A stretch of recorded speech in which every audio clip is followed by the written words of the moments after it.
السلام علیکم ګرانو دوستانو، په دې لاره چې روغ او جوړ به نن غواړم تاسو ته د ډیورند د کرښې په اړه معلومات درکړم. دا چې د ډیورند کرښه په کوم وخت کې په کوم کال کې رامنځته شوه، د افغانستان د کوم حکومت په وخت کې رامنځته شوه، د دې موخه څه وه او د دې نوم ولې ډیورند شو، په د ټولو په اړه به تاسو ته معلومات درکړم.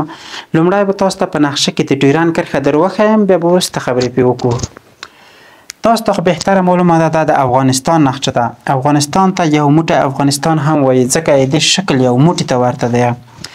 د ډیورند کرښه د لویدیځ خواته د هند د ایران سره او ختیځ خواته د چین سره وصل ده.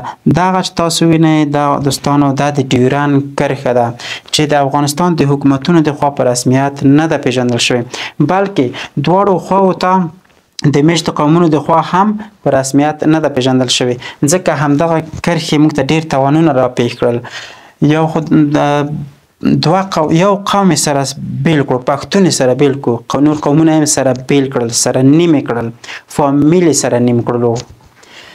دغه په افغانستان کې په دغو سیمو کې ټول پښتانه دي او دغه سیمې چې تاسو دا ټول پښتانه دا نور قومونه هم خو پښتون اکثر پښتانه دا پښتون په مابین داسې یو دیوال رامنځته شو، سره جلا یې کړل، سره بیل یې کړل.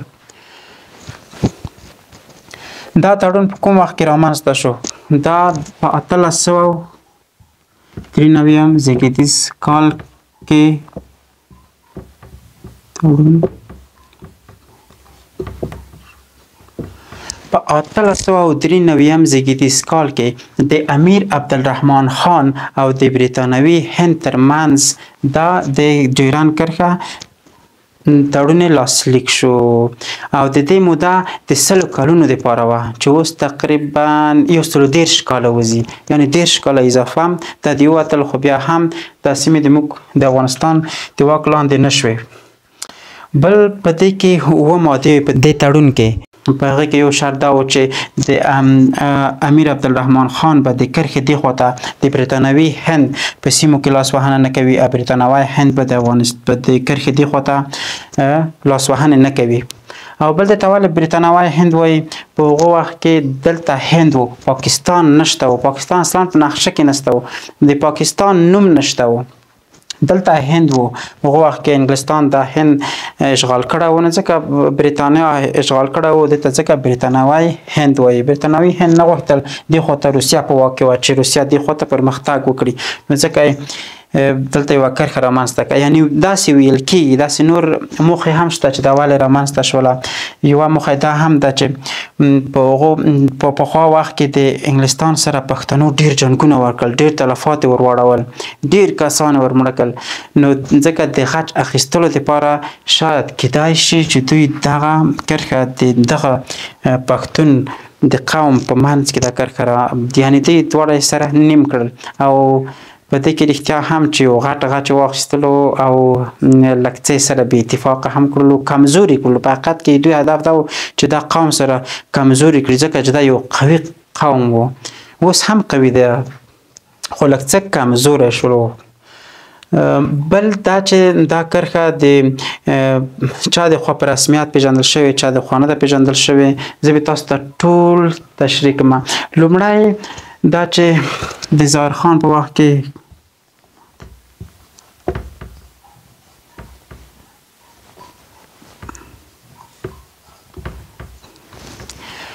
په اول پاکستان تاسو ته وښیم چې دا په کوم وخت کې جوړ شو. پاکستان په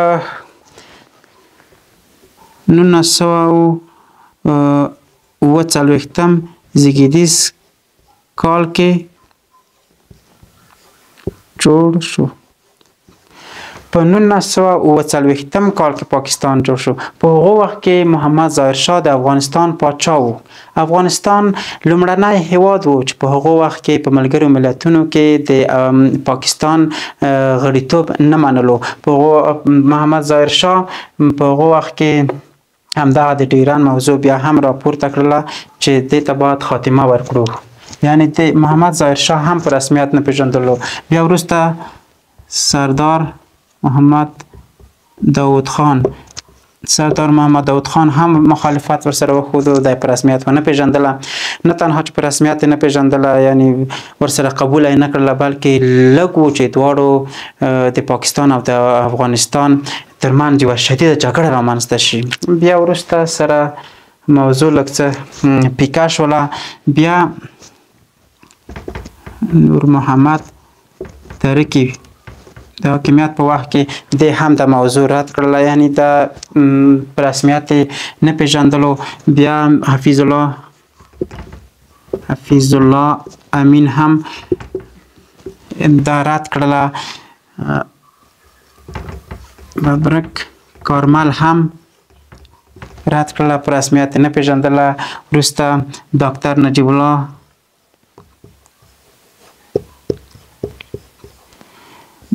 هغه خو بیخي رد کړل. هغه خو ټولو ته معلومه ده چې دا سرسخت مخالف و. کله چې ډاکټر نجیب الله نوم واخیستل شي ماته پاکستان هم ورسره په یاد شي ځکه چې دا سرسخت مخالف و د پاکستان او په همدې ویل کېږي چې په همدې خاطر یې هم دا شهید کړلو ځکه چې د ډیورنډ کرښې لاسلیک کوله نه په رسمیت نه پیژندله. بیا وروسته د مجاهدینو وخت راغی. د مجاهدینو په وخت کې دا موضوع بیخي یوه هیره شوې موضوع وه ځکه دلته افغانان په جنګ کې وو او د چوکۍ د پیدا کولو په کې بوخت وو. بیا وروسته د طالبانو تحریک راغی زوړ تحریکي. په هغه وخت کې دوی نه 3 ځلې دوی نه غوښتنه وشوله د پاکستان د خوا غوښتنه ترېنه وشوله چې د په رسمیت وپېژندل شي چې دوی 3 ځلې دا خبر رد کړله او په رسمیت یې ونه پیژندله. بیا وروسته جمهوریت نظام راغی چې حامد کرزي هم د په رسمیت رد کړله. اشرف غني هم رد کړله. اشرف غني خو په نورو موضوعګانو کې هم د پاکستان سره مخالفت درلودلو. اوس فعلي نظام هم دا موضوع ردوي هیڅ کله به افغانان دا لاسلیک نه کړي او هیڅ کله به په رسمیت ونه پیژني. دا د موږ د نن ورځې معلومات د موږ د نورو معلوماتو په تمه هم اوسئ ځکه زه تل د تاسو سره مهم ګټور او اړین معلومات شریکوم. تر بلې خپرونې مو په لوی او بخښونکي الله سپارم. ښه وخت.